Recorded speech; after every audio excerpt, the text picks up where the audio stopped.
சில யூடியூபருங்கனால தான் வந்து அந்த கல்ச்சர் ஸ்டார்ட் ஆச்சு கைஸ். இல்லை வர்றதுனாலும் வாங்க, ஒன்றும் பிரச்சனை இல்லை, உங்களால் நான் ஃபேமஸ் ஆகிக்கிறேன். கொஞ்சம் இந்த இடத்துல எடுத்துகிட்டு வந்து விட்டுருக்காங்கன்னு தெரியுதுங்களா உங்களுக்கு? இந்த போலீஸ்காரங்க வந்து யார் யாரையோ நிப்பாட்டுவாங்க, ஹெல்மெட் போட்டிருந்தா கூட நிப்பாட்டுவாங்க. ஆனால் கோமாளிங்களை பார்த்தேன் நான். இந்த NS 200 எடுத்துகிட்டு வரேன், ட்ராகு போடலாமா, V3 எடுத்துகிட்டு வரேன், ட்ராகு போடலாமா, எந்த பெருசா உந்து பெருசா. Hello guys, once again welcome back to the channel everyone. இந்த வீடியோ ஆரம்பிக்கிறதுக்கு முன்னாடி நான் ஒரு விஷயம் சொல்லிக்கிறேன். இன்றைக்கி என்ன வீடியோ அப்படின்னு பார்த்தீங்கன்னா ரைடு வீடியோ தான். ஆனால் வந்து ரொம்ப ரொம்ப ரொம்ப ரொம்ப முக்கியமான விஷயம் வந்து இந்த பைக்கிங் இண்டஸ்ட்ரியில் என்ன நடந்துகிட்ருக்கு அப்படின்றத பற்றி நம்ம ஃபுல் அண்ட் ஃபுல் நம்ம லெஃப்ட் டு ரைட் நம்ம பேச போகிறோம் இன்றைக்கி. ஸோ இந்த வீடியோ வந்து ரொம்ப ரொம்ப முக்கியமான வீடியோ. ஸோ ஸ்கிப் பண்ணாதீங்க, முடிஞ்ச அளவுக்கு இந்த வீடியோவை ஃபுல்லாக பாருங்கள். ப்ளஸ் இன்னொரு உங்கள் சைட்லேருந்து எனக்கு ஒரு சப்போர்ட் வேணும். என்ன அப்படின்னு பார்த்தீங்கன்னா, வீடியோ வந்து நிறைய பேர் பார்க்குறீங்க, ஆனால் வந்து சப்ஸ்கிரைப் பண்ண மாட்டேங்கிறீங்க, லைக் பண்ண மாட்டேங்கிறீங்க. ஸோ வீடியோவை நீங்கள் கிளிக் பண்ணி உள்ளே வந்தீங்கன்னா, வீடியோ ஃபர்தராக உள்ளே போகிறதுக்கு முன்னாடி சின்னதாக ஒரு அட்லீஸ்ட் சப்ஸ்கிரைப் பண்ணுங்கள். வீடியோ பிடிச்சிருந்தா சப்ஸ்கிரைப் பண்ணுங்கள், இல்லைனா பரவாயில்ல, ஒரே ஒரு லைக் மட்டும் பண்ணிவிடுங்க கைஸ். அப்போ தான் அடுத்தடுத்த இதுக்கு கூட ஒரு ஃபீல்டில் போகும், நம்மளுக்கும் வந்து ஒரு ஹியூஜ் சப்போர்ட். நீங்கள் ஒரு வீடியோ பார்க்குறீங்க, லைக் பண்ணுறீங்க அப்படின்னா வியூஸ் சூப்பராக போகுது. எப்படி சொல்கிறது, ஒரு வீடியோ நம்ம போட்டோம் அப்படின்னா மினிமம் 500 வியூஸுக்கு மேலே வந்து போகுது. ஆனால் வந்து இதுதான் பண்ண மாட்டேங்கிறீங்க, சப்ஸ்கிரைப் பண்ண மாட்டேங்கிறீங்க, லைக் பண்ண மாட்டேங்கிறீங்க. ஸோ அதை மட்டும் கொஞ்சம் பார்த்து பண்ணிவிடுவீங்கன்னு நம்புகிறேன். ஸோ முக்கியமான டாபிக் நான் ஒன்று பேசணும்னு சொன்னேன் பார்த்தீங்களா, அந்த டாபிக் பற்றி நம்ம இப்போது பேசுவோம். நம்ம என்ன மேட்ரு அப்படின்னு பார்த்தீங்கன்னா, நான் வந்து கிட்டத்தட்ட பைக்கிங்குள்ளே வந்து ஒரு 7 to 8 இயர்ஸ் ஆகுது. இந்த 7 to 8 இயர்ஸ் முன்னாடி பைக்கிங் எப்படி இருந்துச்சு அப்படின்னு சொல்லி ஒரு சிம்பிளாக வந்து சொல்கிறேனே. நான் வந்து முன்ன பழைய இதுக்கெல்லாம் போகல, நான் ஆரம்பித்தப்போலேருந்து பைக்கிங் வந்து எப்படி இருந்துச்சு அப்படின்றது ஒரு சின்ன ஓவர்வியூ தரேனே. இப்போ எனக்கு நான் பைக்கிங்குள்ளே எப்படி வந்தேன் அப்படின்னு சொல்லி பார்த்தீங்கன்னா, எம்டின்னு என்னோட ஒரு ஃப்ரெண்டு இருக்கான், பல வியூவர்ஸ்க்கு தெரியும், இம்ரான்னு சொல்லி என் ஃப்ரெண்டு இருக்கான். அவன் வந்து இந்த நார்த் இந்தியா சைடில் இருக்கிறவங்களோட பைக்கிங் வீடியோஸ் வந்து பார்ப்பான். இந்த மாதிரி நல்லா இருக்குடா, இந்த மாதிரி பைக்லேயே நிறைய தூரம் போகிறாங்க, ரைடிங் ஜாக்கெட்லாம் போட்டுட்டு அப்படின்னோடனே எனக்கு புதுசாக இருந்துச்சு, இப்படியும் பண்ணுறாங்களா அப்படின்னு சொல்லி. சரி வந்து பார்க்கலாமே அப்படின்னு சொல்லி பார்க்கும்போது எனக்கு வந்து ரொம்ப ஒரு இன்ட்ரெஸ்ட்டு, எப்படி பண்ணுறாங்க, என்ன பண்ணுறாங்க, ஏது பண்ணுறாங்க அப்படின்ற மாதிரி இன்ட்ரெஸ்ட்டு. அதை பார்த்து தான் ஓகே, இந்த மாதிரி ரைடிங் ஜாக்கெட் போட்டு வண்டி ஓட்டணும், இந்த மாதிரி இது பண்ணணும், பைக்கிங்குன்னு ஒரு ஃபீல்டு இருக்குது அப்படின்னு சொல்லி அப்போ தான் வந்து ஸ்டார்ட் ஆகுது. பைக்கிங் கல்ச்சரே வந்து உள்ளே ஸ்டார்ட் ஆகுது அப்போ வந்து நீங்கள் நார்த் இந்தியாவில்னு எடுத்துக்கிட்டிங்கன்னா, நார்த் இந்தியான்னு இல்லை, நீங்கள் ஹோல் இந்தியான்னு எடுத்துக்கிட்டிங்கனாலே மோட்டோ விலாகுன்னு பார்த்தீங்கன்னா ஒரு கையை விட்டு நம்ம என்னை சொல்லிடலாம், அவ்வளோ பேர் தான் இருப்பாங்க. நம்ம இது விட்டுருவோம், நார்த்து சைடு விட்டுருவோம், சவுத் சைட்லேயே நம்ம வந்து கையை விட்டு சொல்லிடலாம். நம்ம செரி ப்ரோ இருக்கட்டும், செரி ப்ரோலாம் வந்து நான் ஸ்டார்ட் பண்ணுறப்போ தான் வந்து அவரும் ஸ்டார்ட் பண்ணியிருந்தார். எப்படி சொல்கிறது, அவர் வந்து ஒரு 2-3 ரைடு போயிட்டு வந்து அவர் யூடியூப் சேனல் ஸ்டார்ட் பண்ணி நடத்திட்டு இருக்கும்போது தான் நானும் யூடியூப் சேனல் ஸ்டார்ட் பண்ணேன். அப்போ பைக்கிங் கல்ச்சர் வந்து எப்படி இருந்துச்சு அப்படின்னு பார்த்தீங்கன்னா, ஒரு ரைடிங் கியரை போட்டுக்கிட்டு டிராஃபிக் ரூல்ஸை வந்து கரெக்டாக மெயின்டைன் பண்ணிக்கிட்டு. ஸோ இப்போ அதை விட்டுருவோமே, இப்போ பைக்கர் அப்படின்னா யார் அப்படின்றத ஒரு சின்ன ஓவர்வியூ கொடுத்துற பாருங்க. பைக்கருன்றது வந்து ஜஸ்ட்டு பைக் எடுத்துகிட்டு ரைடிங் ஜாக்கெட்லாம் போட்டு ட்ராவல் பண்ணுறாங்க, அவங்க தான் வந்து பைக்கருன்றது அர்த்தம் கிடையாது. பைக்கர்னால் யாருன்னா ட்ராவல் பண்ணுறாங்க ஓகே, ஆனால் பைக்கர்னால் இந்த டிராஃபிக் ரூல்ஸ் எல்லாம் வந்து மெயின்டைன் பண்ணி, ப்ராப்பராக ஹெல்மெட் போட்டு, ரைடு போகும்போது ப்ராப்பராக கியர்ஸ் போட்டு, ரூல்ஸ் எல்லாத்தையும் மெயின்டைன் பண்ணி ஃபாலோ பண்ணி கரெக்டாக போகிறாங்க வராங்க பார்த்தீங்களா, அவங்க பேர் தான் வந்து பைக்கர். இது வந்து நான் சொல்லணுன்னா இன்னும் இன்டெப்த்தாக நிறையா சொல்லிக்கிட்டே போகலாம், ஒரு சின்ன ஓவர் வியூ வந்து கொடுத்துட்றேன். இதுதான் வந்து பைக்கர். ஸோ பைக்கிங் அப்படின்னு எடுத்துகிட்டோம்னா, இப்போ நிறைய பேர் வந்து ட்ராவல் பண்ண ஆரம்பிச்சிட்டாங்க. ஒரு டைமில் எப்படி இருந்துச்சு தெரியுங்களா பைக்கிங்கு, நம்ம நம்பர் பிளேட் இருக்கட்டும், நம்ம விக்னேஷ் பிடி ப்ரோ இருக்கட்டும், நம்ம இனோவேஷன் ப்ளஸ் விஜய் ப்ரோ, அப்புறம் நம்ம செரி விலாக்ஸு, ரைடு வித் சச்சின், அன்லக் ஜாக்கு, சோல் ரைடரு, இந்த மாதிரி சொல்லிக்கிட்டே போகலாம். அவ்வளோ யூடியூபர்ஸ் வந்து இப்போ ஆளே இல்லை, எங்கே இருக்காங்கன்னே தெரில. இப்போதைக்கு ஃபீல்டில் ஆக்டிவாக இருக்கிறது அப்படின்னு பார்த்தீங்கன்னா, நம்ம செரி ப்ரோ ஆக்டிவாக இருக்கார், நம்பர் பிளேட் ப்ரோ வந்து அப்பப்போ வீடியோ போடுறாப்புல. இந்த விக்னேஷ் பிடி ப்ரோலாம் நம்ம எங்கே போயிட்டாரு அப்படின்றதே தெரியல. பைக்கிங்கு அப்படின்றது வந்து இந்த மாதிரி தான் ஒரு கல்ச்சரில் இருந்துச்சு கரெக்டாக, சரிங்களா? நம்ம வெளியில் இப்போ ரைடிங் ஜாக்கெட் போட்டு போகிறோம் அப்படின்னாலும் எப்படி சொல்கிறது, போலீஸ்காரங்க வந்து யாரையோ நிப்பாட்டுவாங்க, ஹெல்மெட் போட்டிருந்தா கூட நிப்பாட்டுவாங்க. ஆனால் ரைடிங் கியர் போட்டிருந்தாங்கன்னு வச்சுங்களேன், போலீஸ்காரங்க வண்டியை நிப்பாட்டவே மாட்டாங்க. அப்போது நான் சொல்கிறது வந்து ஒரு 7 to 8 இயர்ஸ் பேக்கு, புரியுதுங்களா? 7 to 8 இயர்ஸ் பேக் வந்து அந்த மாதிரி இருந்துச்சு. போலீஸ்காரங்களே வந்து நிப்பாட்டவே மாட்டாங்க. பார்த்தா ஓகே ரைடிங் ஜாக்கெட் அதெல்லாம் போட்டு போகிறாங்கன்னா ஓகே, இவங்கள்ட்ட பைக்கு புக்கில் இருந்து லைசன்ஸ்லேருந்து எல்லாமே பக்காவாக இருக்கும். இவங்க வந்து ஸ்பீடாக போக மாட்டாங்க, வரமாட்டாங்க. ஐ மீன் பப்ளிக் நியூசன்ஸ் மாதிரி கிரியேட் பண்ண மாட்டாங்க, பர்ஃபெக்டாக போயிட்டு பர்ஃபெக்டாக வருவாங்க அப்படின்ற மாதிரி ஒரு கண்ணோட்டம் இருந்துச்சு. ஆனால் இப்போ வந்து ரைடிங் ஜாக்கெட் போட்டிருந்தாலே ஒரு பெரிய அஃபென்ஸ் மாதிரி பார்க்குறாங்க. நீங்கள் எப்படி சொல்கிறது, நீங்கள் ரீல்ஸில் கூட இப்போ ரீசெண்ட் டைம்ஸில் பார்த்தீங்கன்னா தெரியும், ரைடிங் ஜாக்கெட் போட்டிருந்தா நிப்பாட்டுறாங்க. புரியுதுங்களா உங்களுக்கு? இப்போ பைக் எப்படி இருந்த பைக்கிங் வந்து எந்த இடத்துல எடுத்துகிட்டு வந்து விட்டுருக்காங்கன்னு தெரியுதுங்களா உங்களுக்கு? இது நான் பேசாமே இருந்துட்டு நான் பாட்டுக்கு நான் உண்டு என் வேலை உண்டுன்னு சொல்லி நான் கண்டினியூ பண்ணிகிட்டு இருக்கலாம். இப்போ எப்படி சொல்கிறது, இப்போ என்னோடய லைஃப் எப்படி ஸ்டார்ட் ஆச்சு அப்படின்னு பார்த்தீங்கன்னா, இப்போ நான் ரெகுலராக போகிறோம், படிக்கிறோம், வரோம். ஆனால் வந்து என்னோடய லைஃப் மாற ஆரம்பிச்சதுன்றது வந்து இந்த பைக்கிங்குள்ளே வந்ததுக்கு அப்புறமேலேருந்து தான் என்னோடய லைஃப் வந்து கொஞ்சம் கொஞ்சமாக மாற ஆரம்பிச்சிச்சு. அதுவும் இல்லாமல் என்னோடய கான்டாக்ட்ஸ் எப்படி இவ்வளோ பெருசாக ஆச்சுனாலும் அதுக்குதும் பைக்கிங் தான் காரணம். இப்போ நம்ம தேவா ப்ரோ இருக்கார், நானும் அவரும் சேர்ந்து ஒரு கிளப்பு கூட ஒரு கிளப்பாக ஆரம்பித்து சக்ஸஸ்ஃபுல்லாக ரன் பண்ணிகிட்டு இருக்கோம். அதுவும் எப்படி, அவரும் வந்து ஒரு பைக்கிங் மேலே இன்ட்ரெஸ்ட் இருந்து யூடியூப்பில் பார்த்தனால, நானும் இப்போ வேலூரில் யூடியூப் பண்ணிட்டு இருக்கனால நானும் தேவா ப்ரோவுமே ஃப்ரெண்டு.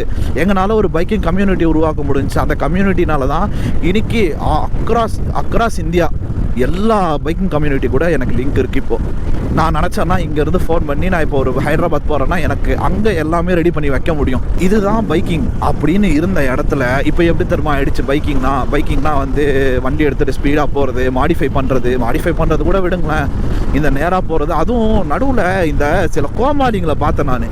இந்த NS 200 எடுத்துகிட்டு வரேன், ட்ராகு போடலாமா, V3 எடுத்துகிட்டு வரேன், ட்ராகு போடலாமா, எந்த பெருசா உந்து பெருசா. டேய் யாரா நீங்கள்லாம், எங்கேருந்துடா வரீங்க? இப்போது பைக்கிங்னாலே எப்படி ஆகிடுச்சு தெரியுங்களா? இப்போது பைக்கர்ஸை பார்த்தாலே பயப்படுறாங்க. இப்போ எப்படி தருமா இருக்குப்பா, பைக் எடுத்துகிட்டு போகாதப்பா, நீ கரெக்டாக வந்தாலும் ஆப்போசிட்டில் வரவா ஒழுங்கா இல்லை. அதுவும் எப்படி வராங்க, எப்படி சொல்கிறது, அது சில யூடியூபருங்கனால தான் வந்து அந்த கல்ச்சர் ஸ்டார்ட் ஆச்சு கைஸ். டு பி ஃப்ராங்க் சொல்கிறேனே, அதுக்குன்னு உடனே வந்து வந்துடாதீங்க, நீ இதுவா, நீ மட்டும் பெரிய இவனா அப்படியா இப்படியான்னு சொல்லி வந்துடாதீங்க காய்ச்சி, தயவு செஞ்சு. இல்லை வர்றதுனாலும் வாங்க, ஒன்றும் பிரச்சனை இல்லை. உங்களால் நான் ஃபேமஸ் ஆகிக்கிறேன், எனக்கும் கொஞ்சம் ரீச் கிடைக்கும், சரிங்களா? நான் டு பி ஃப்ராங்க் ஓப்பனாக சொல்கிறேனே, ஒரு சில யூடியூபர்கள் உள்ளே வந்தாங்க. வந்தப்போலேருந்து தான் வந்து இந்த பைக்கிங் கல்ச்சருன்றதே டோட்டலாக மாறிச்சு. சரி ஓகே, அவர் தெரிஞ்சோ பண்ணுறாரு, தெரியாமல் பண்ணுறாரு, எப்படி சொல்கிறது, வேலூருக்கும், அவர் பேரை சொல்ல விரும்பலை, வேலூருக்கும் வந்தார். அவரும் எனக்கு நல்ல ஒரு ஃப்ரெண்டு தான். டு பி ஃப்ராங்க் ஓப்பனாக சொல்கிறேன், இந்த வீடியோ பார்த்தா அவருக்கே தெரியும் நான் அவரை தான் சொல்கிறேன் அப்படின்னு. ப்ரோ, நீங்கள் ஸ்டார்டிங்கில் ஒரு சில தப்பு பண்ணீங்க. அந்த ஒரு சில தப்பு நீங்கள் பண்ண இடத்துல எப்படி சொல்கிறது, இந்த இவனுங்க இருக்காங்க பார், நியூஸ் சேனலு, ஐயோ இவனுங்க அதுக்கு மேலே நியூஸ் சேனல்காரனுங்க அப்படியே போட்டு பெரிய இது மாதிரி அப்படி இப்படின்னு சொல்லி இந்த பைக்கிங் கல்ச்சரையே டோட்டலாக மாற்றி விட்டுட்டாங்க கைஸ். இப்போ பைக்கிங்னா எப்படி ஆகிப்போச்சுன்னா, நான் வியூவர்ஸ் உங்களே நான் சொல்கிறேனே, இப்போ பைக்கிங் நீங்கள் எப்படி கொண்டு போயிட்டீங்கன்னா, இப்போ அங்கே லாரி அங்கெல்லாம் போயிட்டுருக்கு, உங்களுக்கு தெரியும்னு நினைக்கிறேன். சல்லுன்னு நான் உள்ளே பூந்து போயிட்டேன்னு வச்சுங்களேன், நான் தான் பைக்கரு, புரியுதுங்களா? இப்போ ஒரு V3 ஒருத்தர் முன்னாடி போயிட்டுருக்காரு, சரிங்களா? முன்னாடி போயிட்டுருக்கிறவர் அப்பப்போ பக்கத்தில் வந்து போனார். ஒன்றும் இல்லை ப்ரோ, வா ப்ரோ ட்ராகு போடலாம் அப்படின்னு சொல்லிட்டு நான் கொஞ்சம் தூரம் நான் அப்படியே ஸ்பீடாக ஓட்டிகிட்டு போயிட்டு பாய் ப்ரோ அப்படின்ட்டு போனோன்னு வச்சுங்களேன். ரீச்சு எப்படி சொல்கிறது, ஓப்பனாக சொல்கிறேனே, என்னோடய லாஸ்ட் ஒரு 2-3 வீடியோ நீங்கள் பாருங்களேன், கோவா வீடியோஸ் எல்லாம் கரெக்டாக போட்டேன், வியூஸே போகல. ஒரு 2 வீடியோஸ் தான் வந்து வியூஸ் போச்சு. அதுக்கப்புறமேலு ஒன்றுமே இருக்காது, கிளிக் பைட் பண்ண ஆரம்பித்தேன். கிளிக் பைட்டு வைக்கிறேன், வியூஸு வந்து இந்த பைக்குங்கன்றது வேறு மாதிரி போய்கிட்டு இருக்கு. இன்னும் கொஞ்ச நாள் தான் கைஸ், இன்னும் கரெக்டாக இந்த மோட்டோ விளாக் பண்ணிக்கிட்டு இருந்தவங்க அவங்கெல்லாம் வந்து ஆளே இல்லை, எங்கே போயிட்டாங்கன்னே தெரில. இப்போது அந்த அளவுக்கு தான் பைக்கிங் போய்கிட்டு இருக்கு. ஏதோ 1-2 பேர் பைக்கிங்குள்ளே ஏதாவது ஒன்று பண்ணணும், இது எப்படியாவது நம்ம இந்த இதை அடுத்த கட்டத்துக்கு கொண்டு போகணும் அப்படின்னு நான் பார்த்துட்ருக்கேன். ஸோ நீங்கள் கேட்கலாம், நீ ஏன் இதை வந்து அடுத்த கட்டத்துக்கு எடுத்துகிட்டு போகணும்னு நினைக்கிற, அப்படி என்ன இருக்குது இதில்? என்ன இல்லை கைஸ், என்ன இல்லை. நானும் வந்து எப்படி சொல்கிறது, இப்போது ஒரு இதுலேருந்து கற்றுக்கிறது தான். ஃபஸ்ட்டு வந்து அந்த வீடியோஸ் எல்லாம் பார்த்தா அதுக்கப்புறமேல் தான் பைக்கிங் என்னன்னு தெரிஞ்சிச்சு, அதுக்கப்புறமேல் தான் கற்றுக்கிட்டு உள்ளே வந்தேன்னு சொன்னேன் பார்த்தீங்களா? அதே மாதிரி நான் வந்து பைக்கிங்குன்றது வச்சுட்டு இருந்த ஒரு பர்ஸ்பெக்டிவ் ஒன்று, சரிங்களா? ஆனால் இந்த IBW போயிட்டு வந்தேன் பாருங்கள், இந்தியாவிலேருந்து மொத்த பைக்கர்ஸும் வந்தாங்க பாருங்கள். அப்போ தான் எனக்கு தெரியுது, ஓ பைக்கிங்னா இதுதான் பைக்கிங், புரியுதுங்களா? அந்த ஒரு இடத்துல நீங்கள் எக்ஸ்பீரியன்ஸ் பண்ணி பார்க்கணும் காய்ஸ். ஒரு 2 லட்சம் பேர் 3 லட்சம் பேர் இருக்கிற இடத்துல கிட்டத்தட்ட உண்மையிலுமேங்க 2 லட்சம் 3 லட்சம் பைக்கர்ஸு ஒரே இடத்துல கூட்டினாங்க. ஆனால் நாங்களாம் பார்க்குறப்போ அடே என்னடா இது இவ்வளோ வாடா இருக்குது பைக்கிங்கில். அப்போல்லாம் நம்ம இன்னும் என்ன பண்ணிக்கிட்டு இருக்கோங்க ஐஸ். அங்கெல்லாம் அடுத்த ஸ்டேஜ்னு போயிட்டுருக்காங்க. அதுக்குன்னு அவங்களதுலேயும் புள்ளிங்கவே இல்லையா, அவங்களையும் நீ சொல்கிற மாதிரி யாரும் ஓட்டுறது இல்லையா நீங்கள் கேட்கலாம். ஆனால் அந்த மாதிரிலாம் அங்கே ஓட்டினா எங்களுக்கு மதிப்பே கிடையாது. ஒரே வார்த்தை சாப்பிரின்ட்டு போயிட்டே இருப்பாங்க. ஆனால் இந்த மாதிரி கரெக்டாக ரைடிங் ஜாக்கெட் போட்டுட்டு போகிறவங்க வரவங்க, இப்போ நீங்களே ஓப்பனாக சொல்கிறேனே, எம்எஸ்கே விலாக்ஸ் இருக்கட்டும், ஜேஎஸ் ஃபிலிம்ஸ் இருக்கட்டும், இந்த விகாஸ் ராஜ்மல்லா இவங்கெல்லாம் இருக்கட்டும், அப்புறம் இந்த புளு பைக்கர் டீனோஸ்வால்ட்டு இவங்களெல்லாம் நான் பார்த்துட்டு தான் வச்சிருக்கேன். இன்னும் வரைக்கும் நான் ஃபாலோ பண்ணிகிட்டு இருக்கேன் அவங்களெல்லாம். புரியுதுங்களா? அவங்கெல்லாம் வந்து இந்த பைக்கிங்கை அடுத்தடுத்த லெவலுக்கு எடுத்துகிட்டு போயிட்டே இருக்காங்க.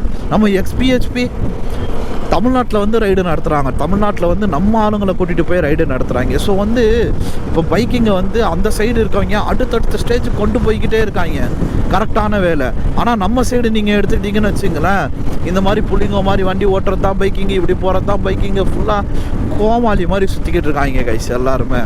எப்படி சொல்கிறது உங்களுக்கு புரியுதுங்களா? ஒரு 7-8 வருஷமாக பைக்கிங் இண்டஸ்ட்ரிக்குள்ளே இருந்துட்டு ஒரு ஸ்டேஜ்லேருந்து இன்னொரு ஸ்டேஜுக்கு மூவ் பண்ணவே முடியல. நீங்கள் எடுத்துங்களேன், இந்த இந்தியாவிலே சொல்கிறேன், ஒரு இந்தியாவிலே வந்து இந்த தேவாஷிஷ் கோஷ்னு ஒருத்தர் இருந்தாப்புல, பழைய ஆள். நீங்கள் அந்த ஹிந்தி விலாக்ஸ் எல்லாம் பார்ப்பீங்கன்னா தெரியும். அவர் வந்து ஃபஸ்ட்டு வேர்ல்டு ரைடு அங்கேருந்து போயிட்டு வந்தாப்புல. ஆனால் அடுத்து மொத்தம் வேர்ல்டையும் சுற்றி ஃபுல் ரெக்கார்டு பண்ணி யார் நம்ம செரி ப்ரோ வந்து அவ்வளோ பெரிய ரெக்கார்டாக பண்ணிக்கிட்டு இருக்காப்புல, வெளியில் போயிட்டு வந்துக்கிட்டு இது பண்ணிக்கிட்டு. ஆனால் அவருக்கு கடைசியில் எப்போ தெரியுங்களா ரெகக்னைசேஷன் கிடச்சிச்சு? அங்கே வெளிநாட்டில் நின்று ஒரு வீடியோ போட்டாப்புல, சப்போர்ட் பண்ணுங்கள், இந்த மாதிரி நான் போகிறேன், தமிழ் யூடியூபர் தமிழ் ஆளுங்க தான் என்னை சப்போர்ட் பண்ணோம் அப்படின்னு சொல்லி ஒரு வீடியோ போட்டதுக்கு அப்புறமேல் தானே ஐயா நம்மளே அவரை ட்ரெண்டாக்கி விட்டோம். உங்களுக்கு புரியுதுங்களா? பைக்கிங் எந்த நிலமையில் இருக்குன்னு உங்களுக்கு புரியுதுங்களா? நான் இதை வந்து ஒரு எக்ஸாம்பிளுக்காக தான் நான் சொல்கிறேன். இந்த மாதிரி எக்கச்சக்கம் இன்னும் நிறைய இருக்குது, எவ்வளவோ சொல்லலாம். விஷயம் பேஷனேட்டாக பண்ணுறோம், நம்ம தமிழ்நாட்டை அடுத்த ஒரு லெவலுக்கு கூப்பிட்டு போனோம் அப்படின்னா நீங்கள் தான் அங்கே சப்போர்ட் பண்ணணும். எது தப்பு எது கரெக்டு அப்படின்னு பார்த்து நீங்கள் தான் சப்போர்ட் பண்ணணும். ஸோ நீங்கள் சப்போர்ட் பண்ணாமல் வந்து இந்த பைக்கிங் கல்ச்சர் அடுத்த ஒரு இதுக்கு போகாது. நாங்களும் வந்து சும்மா பைக்கில் இப்படி ஓட்டணும் அப்படி ஓட்டணுன்றதுக்காக இந்த பைக்கிங் ஃபீல்டில் நாங்கள் இல்லை, அப்படி பண்ணணுன்றதுக்காக நாங்கள் அடுத்தடுத்த லெவலுக்கு கொண்டு போகணும். நாங்கள் சப்போர்ட் பண்ணுங்கள். மற்ற கிரியேட்டருங்க உங்களுக்கு பைக் ஓட்டுறவங்கள பிடிக்குது, வீலிங் பண்ணுறவங்கள பிடிக்குது அப்படின்னா நீங்கள் அதை ஃபாலோ பண்ணிக்கோங்க. அது வந்து உங்களோட தனிப்பட்ட விருப்பம். ஆனால் ஒரு வீலிங்குன்னு பண்ணுறாங்களா, இந்த மாதிரி பப்ளிக் ரோட்டில் ஹைவேல வீலிங் பண்ணாமல் அதுக்குன்னு ஸ்டண்ட்டுன்னு தனியாக ஒரு இடம் பண்ணுறாங்களா, அந்த மாதிரி பண்ணால் சப்போர்ட் பண்ணுங்கள். ரோட்டில் பண்ணால் சப்போர்ட் பண்ணாதீங்க. நீங்கள் சப்போர்ட் பண்ணுறனால தான் குட்டி குஞ்சான்ஸ் எல்லாம் ஓவராக ஆடுறாங்க கைஸ். ஐயோ குட்டி குஞ்சான்னு சொன்னோன்னே நீங்கள் அதை நினச்சிக்காதீங்க. நான் வந்து ஒரு பொதுவாக சொல்கிறேன், நான் இந்த பசங்கள்லாம் வந்து எப்படி சொல்கிறது, ஒரு டைம்லலாம் பைக் வாங்கணும்னு வச்சுங்களேன். இப்போ இந்த பைக்கு நான் வாங்குறதுக்கு கிட்டத்தட்ட ஒரு 4 வருஷம் கஷ்டப்பட்டேன். 11th 12th வண்டி கேட்டேன். 11th 12th எங்கள் அப்பா வாங்கி தரல. Okay fine. ஏன்னா வந்து அந்த ஏஜில் வந்து நானும் வண்டி அப்போ தான் வண்டி ஓட்டுவேன். இருந்தாலும் அந்த டைமில் வந்து அப்பா அம்மா வண்டி வாங்கி கொடுக்கல. Okay acceptable. ஏன்னா வந்து சின்ன வயசு ஸ்பீடாக ஓட்டுறா அது இதுன்னு சொல்லி பண்ணுவேன், ஏதாவது ஒரு அசம்பாவிதம் நடக்கும் ஏன் அப்படின்னு சொல்லி வாங்கி கொடுக்கல. ஆனால் அதுக்கப்புறமேலும் நான் காலேஜ் முடிச்சுட்டு 2 வருஷம் கஷ்டப்பட்டேன் கைஸ். இப்போ இந்த BS3 எல்லாம் முடிஞ்சிச்சு, இனி BS4 தான் அப்படின்னோடனே பாதி ரேட்டுக்கு வண்டி விற்றாங்க பார்த்தீங்களா. அப்போல்லாம் வந்து எங்கள் அப்பா காலையே விழுந்துட்டேன் கடையில். அதுவும் வந்து வீட்டில் இல்லை, கடையில் அவ்வளோ கஸ்டமருங்க இருக்காங்க, அவங்க முன்னாடி காலில் விழுந்துட்டேன். வண்டி வாங்கி கொடுங்க அப்படின்னு. அப்போயும் எங்கள் அப்பா வண்டி வாங்கி தரலையே. இவ்வளோ கஷ்டப்பட்டு ஒரு வண்டி வாங்கி கொடுத்து நாங்கள் எல்லாமே பண்ணிக்கிட்டு இருக்கோம். ஆனால் இப்போ இருக்கிற பசங்களுக்கெல்லாம் அப்படி இல்லை. நினச்சா வண்டி, நினச்சா ரைடிங் கியர், நினச்சா ஹெல்மெட்டு, நினச்சா கேமரா, இவ்வளோ ஒரு இது இருக்குது, ஆக்சசபிள் இருக்குது. இவ்வளோ தூரம் உங்கள் வீட்டில் செய்கிறாங்க. ஸோ வந்து அதை வந்து ஒரு வைஸாக யூஸ் பண்ணிங்க கைஸ். வைஸாக யூஸ் பண்ணிங்கன்னா நீங்கள் அடுத்தடுத்த கட்டத்துக்கு போகலாம். நான் கடைசியாக சொல்கிறது என்ன அப்படின்னு பார்த்தீங்கன்னா, பைக்கிங் ஃபீல்டையும் வந்து ஒரு டாக்ஸிக்காக எடுத்துகிட்டு போயிடாதீங்க. இப்போ எல்லா ஃபீல்டுமே வந்து டாக்ஸிக்காக போய்கிட்டு இருக்குது, கொஞ்சம் கொஞ்சமாக டாக்ஸிக்காக மாறிக்கிட்டு இருக்குது. ஒரு 50% மேலே டாக்ஸிக் ஆகிப்போச்சு. அதை பைக்கிங்குள்ளேயும் தயவு செஞ்சு கொண்டு வந்துடாதீங்க. பைக்கிங்குள்ளேயும் ஆல்ரெடி ஒரு 50% மேலே டாக்ஸிக் ஆகிப்போச்சு. நீங்கள் ஒன்றும் இல்லை கைஸ், ஸ்டண்ட்டு நடு ரோட்டில் ஹைவேல பண்ணுறாங்களா, அசிங்கமாக போய் கேளுங்க கமெண்ட் செக்ஷனில். புரியுதுங்களா? போய் ஸ்டண்ட்டு இதில் பண்ணானா பாராட்டுங்க அவனை. நீங்கள் எதுவுமே பண்ண வேணாம் கைஸ். நான் வீடியோ ஸ்டார்ட் பண்ணுறதுக்கு முன்னாடி கேட்ட பாருங்களேன், ஒரே ஒரு லைக்கு, அவ்வளோதான். நீங்கள் இந்த புஸ்ஸுன்னு போகிறவனுக்கெல்லாம் லைக்கு போடாமல் இப்போ ஸ்டண்ட்டுன்னு ஒன்று பண்ணுறான்னா ப்ராப்பராக ஒரு இடத்துல போய் பண்ணுறான், அவனை நீங்கள் ரீச் ஆக்கி விட்டீங்கன்னு வச்சுங்களேன். அடுத்து இந்த நடு ரோட்டில் வீலிங் பண்ணுறான் பாருங்கள், வீலிங் பண்ணுறது, இந்த ஸ்டண்ட்டு பண்ணுறது, இந்த வேலையெல்லாம் அவன் பண்ண மாட்டான். புரியுதுங்களா உங்களுக்கு? நீங்கள் ரோட்டில் பண்ணுறத லைக் போடுறதுனால தான் அவன் அடுத்த போய் அதே மாதிரி பண்ணிக்கிட்டு இருக்கான். உங்களுக்கு நான் சொல்கிறது புரியும்னு நினைக்கிறேன். நீங்கள் சப்போர்ட் பண்ணுறனால தான் அடுத்த கட்டத்துக்கு அவனுங்க மூவ் பண்ணுறானுங்க. அதை நீங்கள் மூவ் பண்ண விடாதீங்க. கரெக்டான விஷயத்த பண்ணால் மட்டும் சப்போர்ட் பண்ணுங்கள் அந்த இடத்துல. அப்போ ஆட்டோமேட்டிக்காக என்ன பண்ணுவான், ஓகே இதை பண்ணால் ரீச் ஆகலை, இதை பண்ணால் தான் ரீச் ஆகுது அப்படின்னு இருக்கும். இப்போ ஸ்டண்ட்டே பண்ணுறான், ரைடிங் கியர்ஸ்லாம் போட்டுக்கிட்டு திடீர்னு கீழே விழுவுறான், ஒன்றுமே ஆகாது அவனுக்கு. அப்போ என்ன பண்ணுவான், ஓகே இதுதான் வந்து கரெக்டு, நம்ம கீழே விழுந்தாலும் ஒன்றும் ஆகலைன்னு அவனுக்கே புரியும் கைஸ். நான் ரொம்ப லக்சர் எடுத்துகிட்ருக்கேன்னு நினைக்கிறேன் நான்.